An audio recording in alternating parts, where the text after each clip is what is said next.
affected at all. Now, what the buyer's premium, you have the hammer price, the auctioneer says sold for $1,000, and you read the catalog. And when you get your invoice, you get $1,000 plus 10% premium, which makes it $1,100. The premium is edged up over the years, and now it's not uncommon to have a premium of 17.5% or 20%. Some people charge more. What I have always said, because this is a question, just determine when you're bidding. If you want to bid, buy a coin for $10,000. Take a pencil out and figure out what it costs in terms of hammer price plus 20% premium to total $10,000, and it becomes a no-brainer. But it is a popular thing, and they'll say it's a buyer's penalty, a buyer's this.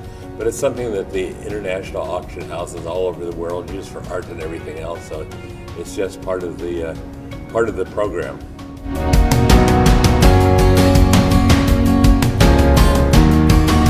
Not necessarily.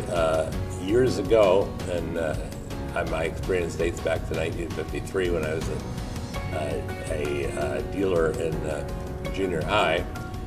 You had two classes of buyers. You had people that had money and heard about coins. They had a guidebook of the United States coins, and they say, I want an 1895 proof Morgan dollar. That's the rarest proof, most desirable proof. And they really didn't care too much about it as long as they had it. Others would say, I'm very particular. I want to look at 5 of those coins and pick the nicest one with nice toning on it, that has nice visual appeal. And I think that today, in the second decade of the 20th century, we have the same thing. We have discerning buyers who have working libraries, have studied coins, and are very careful. And then we also have buyers who have a lot of money, have said, I heard coins are worthwhile, I have to get some, and don't know too much about it. So I don't think that's changed over the years. You've had the sophisticated buyer tends to stay around for a long time. Somebody that bids in one of our sales today on, say, a large copper set of 1794 of a certain variety, and has studied it and knows that the one we have is the third finest known and so forth, and has read about it, will probably be a customer 10 years from now. Somebody who comes into a sale and says, I want a 1879 CC Morgan dollar uncirculated, that's one of the rare things, and buys it and then doesn't know much about it, probably will not be a customer 2 or 3 years from now. So longevity is based on being discriminating and also having a working library, and along the way, reading, including Coin World. I've been a Coin World columnist since 1961, and I still get letters from people that read years ago. But the people that read the most and learn the most are the best buyers, and also the longest lived.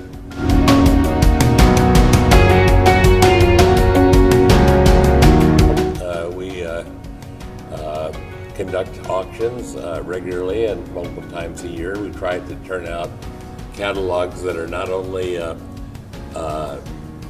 good for the consignor and good for the buyer, but also give historical information. It's not unusual for us to devote a page of information on a single item. For example, John Herzog, who founded the Museum of American Finance, consigned a collection of bonds to us, and we did a special catalog section.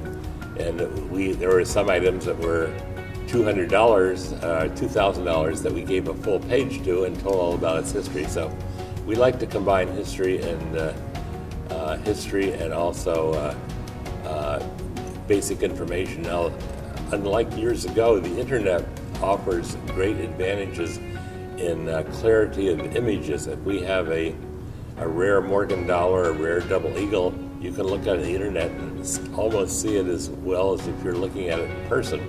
So that is definitely a change. Also, it used to be that customers would buy, like from me exclusively, or buy from Stax, or buy from New Netherlands Coin Company, and they only bought from 1 or 2 people. Today, they buy from multiple people instead of just 1 or 2, but we do have a loyal following. I think they can expect from Stax Buyers Galleries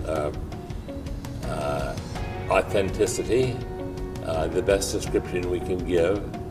And in my own life, ever since day one, when describing a coin, not necessarily an auction catalog, but in a catalog plus in person, I describe it as I like it, as I see it, as I would sell it to a relative. So today, as I say these words, there's no one that would come up to me since 1953 and say, "Don't you wish you'd said something different?"